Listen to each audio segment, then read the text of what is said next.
Thanks very much, Dan. As Dan says, I'm slightly the odd one out here, as I'm not from an investment trust. As Dan says, my name's Tom Selby. I'm a senior analyst at AJ Bell, the investments and pensions company, and I'm just going to talk you through a few tips for your ISA and your pension as we move into the new tax year.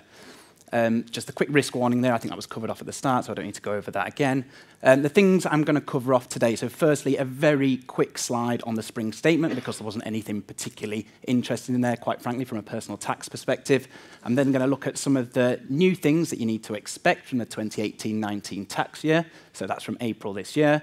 I'm then going to look at some of the pension tax things you need to think about as you're saving into a pension. There's some bear traps and some quite complicated things around something called the taper that you might need to be aware of if you're a higher earner. And then finally, cheerily, I'm going to end on death and pensions, but it's all useful stuff, I promise.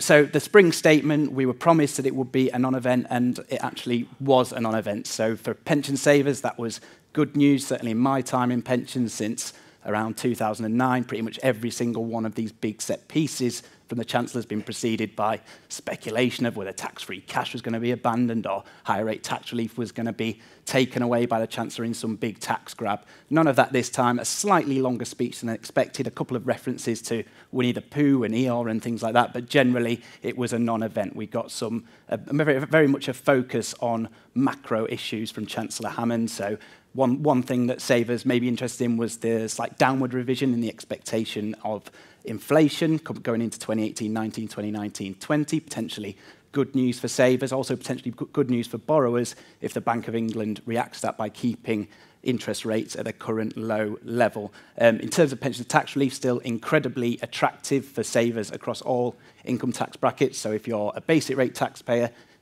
so the example we've got here is £10,000. It only costs you £8,000 to get that into your pension. If you're a higher rate taxpayer, you can claim another £2,000 back. So it only costs you £6,000. Additional rate taxpayer can get that £10,000 into a pension for just £5,500. Now, we'll have to see what happens at the budget later this year. I think that's probably going to be in November. Inevitably, there will be speculation because there'll be tax and spending decisions to be made then. But at this time, pensions remain a very attractive savings vehicle for your retirement.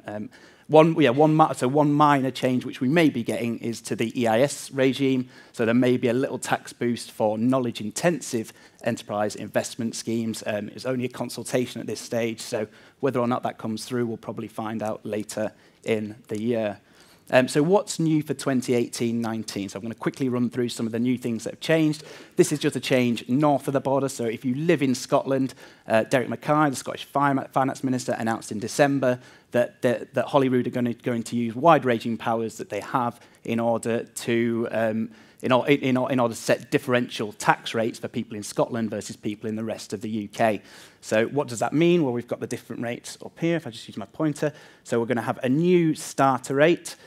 So that's just above the personal allowance between £11,850 and £13,850. So that's £2,000, set at 19%, so slightly lower than in the rest of the UK.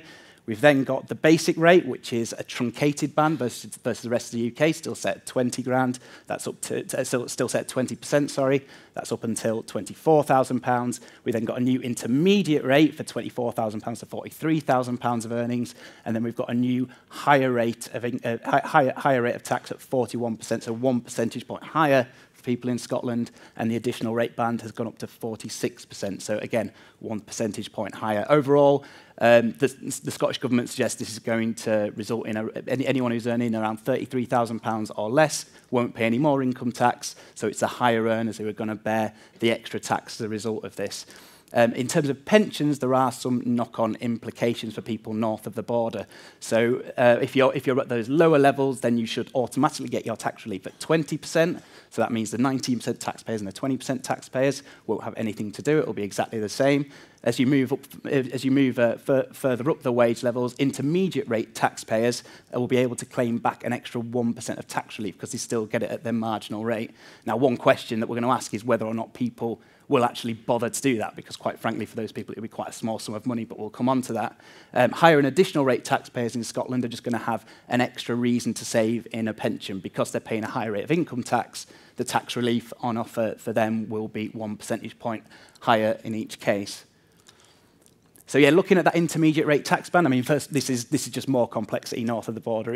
I don't think any of this is particularly helpful for anyone, but there are little opportunities here. So again, if you're Scottish, around 900,000 people are going to fall into this tax band, and they'll have a decision to make as to whether or not they want to claim their extra 1%. If you look at the example here, so someone earning 30 grand who wants to save 10% of their salary in a pension, go through the maths, and you end up with that extra 1% of tax relief will be around 30 quid a year. They'll have to go through the process of filling out a tax return. A lot of these people won't have filled out a tax return before, and whether or not people are going to do that or not is open to question. I think pragmatically, I would expect that certainly nowhere near that 900,000 people will do that, but if you had that £30 invested over a period of 40 years, so a normal working life, then it could be worth somewhere close to £4,000. So not a trivial sum, but people are going to have to go through the work of filling out a tax return in order to get that 30 quid.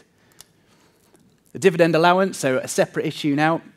The dividend allowance introduced by former Chancellor, now newspaper editor George Osborne, was introduced at £5,000. So that means obviously you can earn £5,000 of dividends without being taxed on that money, particularly popular for business owners who like to pay themselves in this way. Also relevant to investors who've got dividend-paying investments.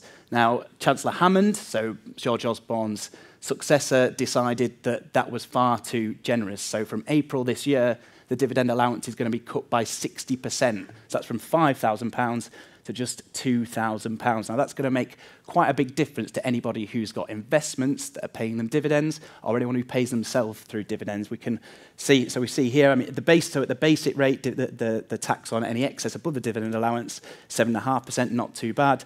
When you get into the higher rate, 32.5%, and the additional rate, 38.1%, you can see that anybody who's getting taxed on their dividends above that £2,000 is going to be feeling some serious pain.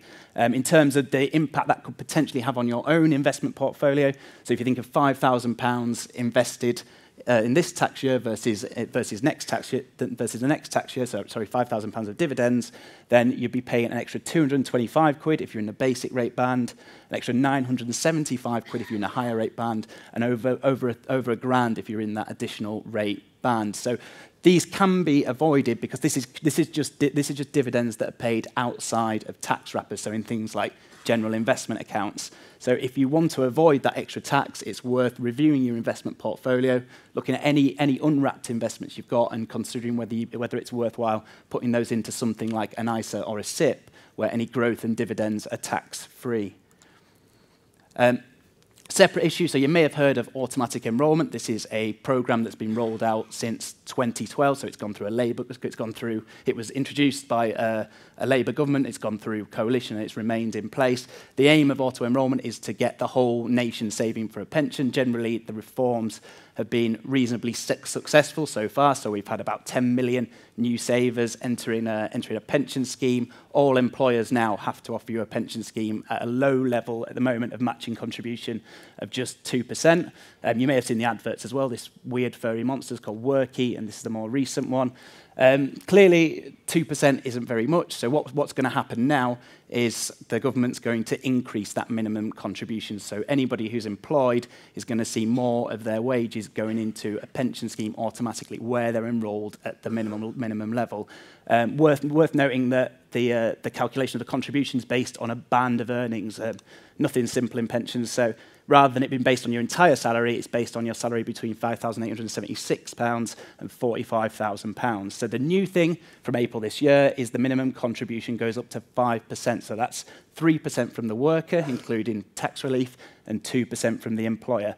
Moving into 2019, so one year from April, we'll see it go up to 8%. So that'll be 5% from the employee, including tax relief, and 3% from the employer. There's also plans in place. It's quite vague at the moment, but sometime in the mid-2020s, the program's going to be expanded, so younger people are included. At the moment, you've got to be 22 or over. It's going to be reduced to 18 years old, and they're also considering scrapping that earnings band we talked about so that every pound of contribution receives an employer-matched contribution as well.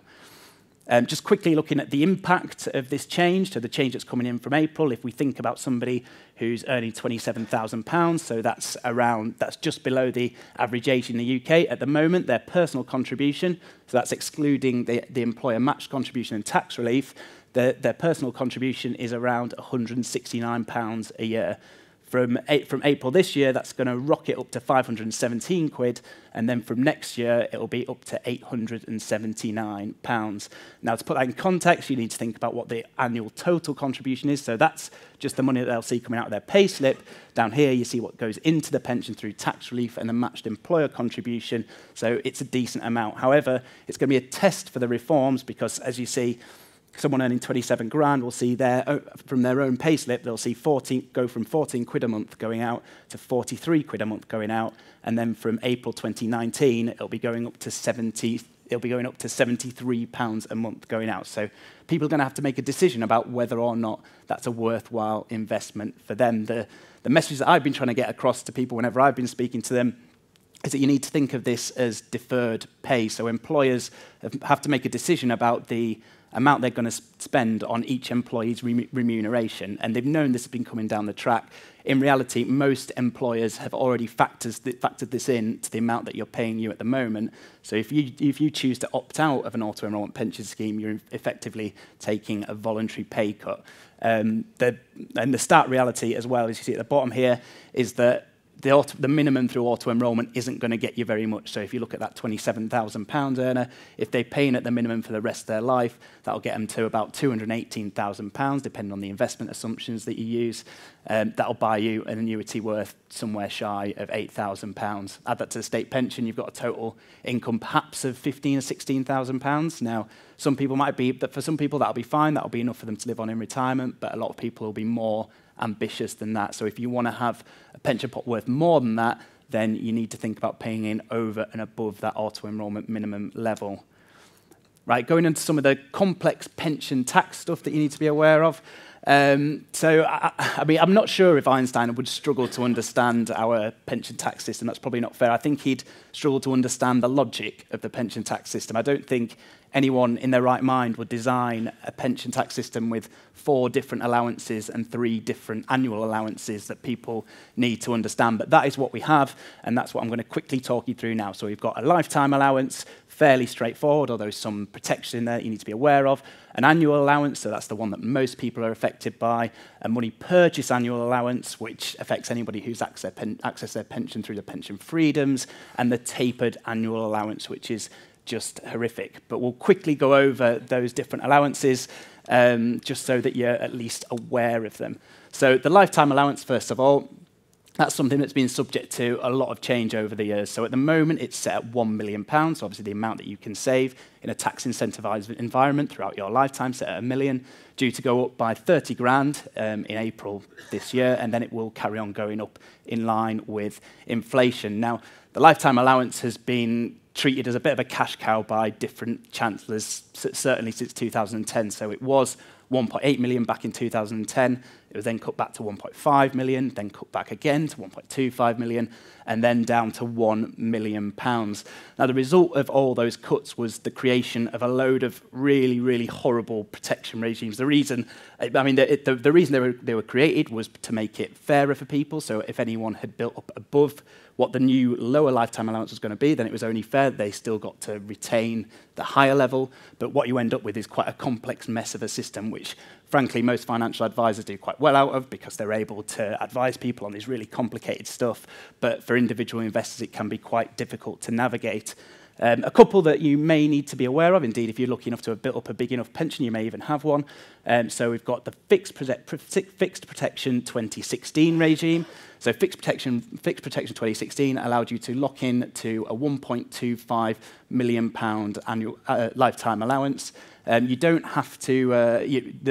Your pot. There's no minimum on fixed protection for the size of your pot, so it can be any size. But the key thing about fixed protection is you can't make any more contributions after April 2016 once you've locked into it.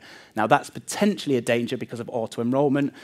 Some people may have got fixed protection on the £1.25 million pot, then still be working, get auto-enrolled by accident and not realise that they'd bust that fixed protection, and as a result could be lumbered with a tax bill of tens of thousands of pounds, even possibly over £100,000. So if anyone here has got fixed protection, then first of all, well done for building up such a big pension pot, but second of all, make sure you don't get accidentally auto-enrolled into your pension scheme, because it could cost you a hell of a lot of money.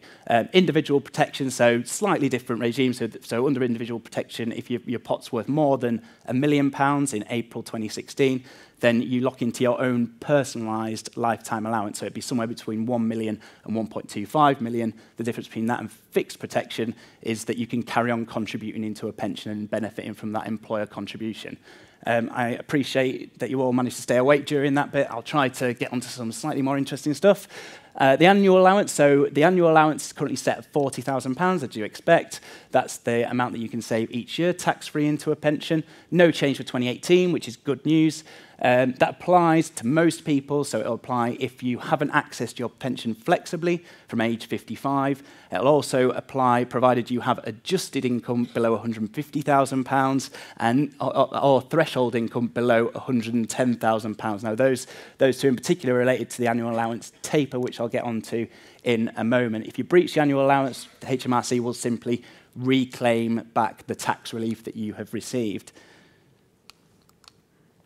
A quick tax tip. So if you are, again, we're talking about higher earners here. So if you're lucky enough to be able to pay in £40,000 into a pension each year, and you actually might be paying in more than £40,000, then it's potentially you could potentially have a higher annual allowance. So there are rules called carry forward, which allow you to use unused allowances from up to 3 previous tax years, bring them into the current tax year, and enjoy an annual allowance of up to £160,000. So that'd be 3 times £40,000. Brought over plus the £40,000 that you've got in this tax year. So if you're going to make a really big pension contribution over £40,000, it's possible you could still do that in a tax incentivised way.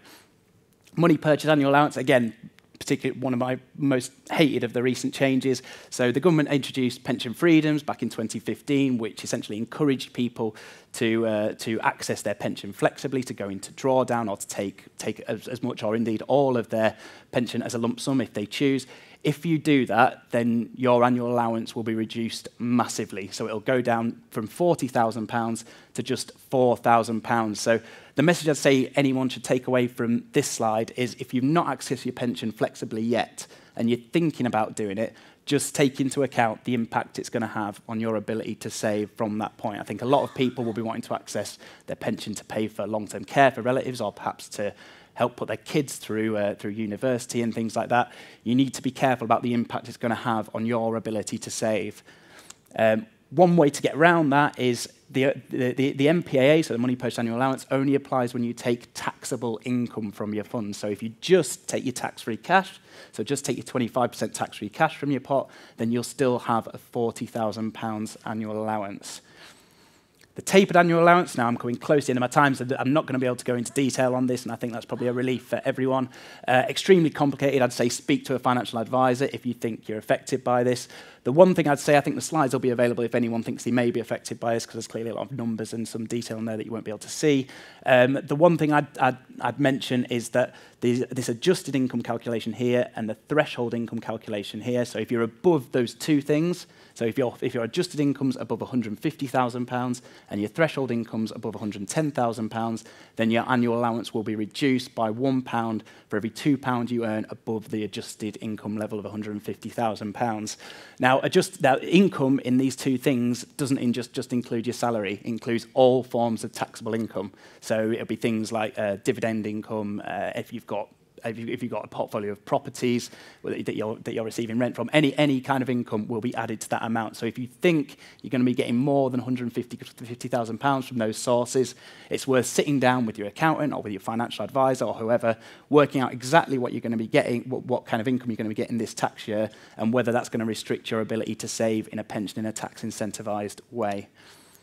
Quickly, so the rider, death and pension taxes.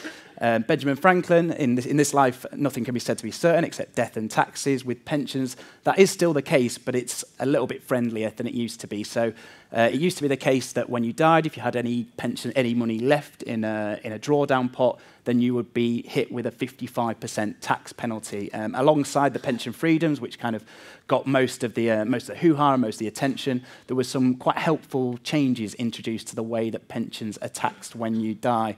So as you see here, so now if you're unlucky enough to die before the age of 75, and clearly most people don't want that, the one good thing is that you can pass on your pension tax-free to your beneficiaries.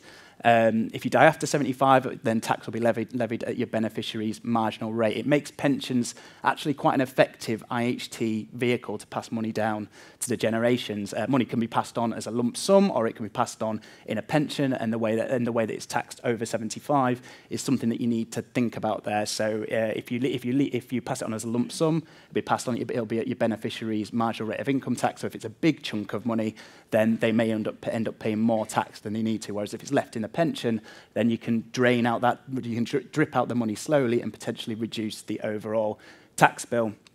A couple of important points to note. So again, I know this is quite depressing. So after you've died, your funds need to be designated to whoever the money is supposed to be passed on to within 2 years, or you may end up paying tax that you don't need to. Designated just means it needs to be transferred over into their account.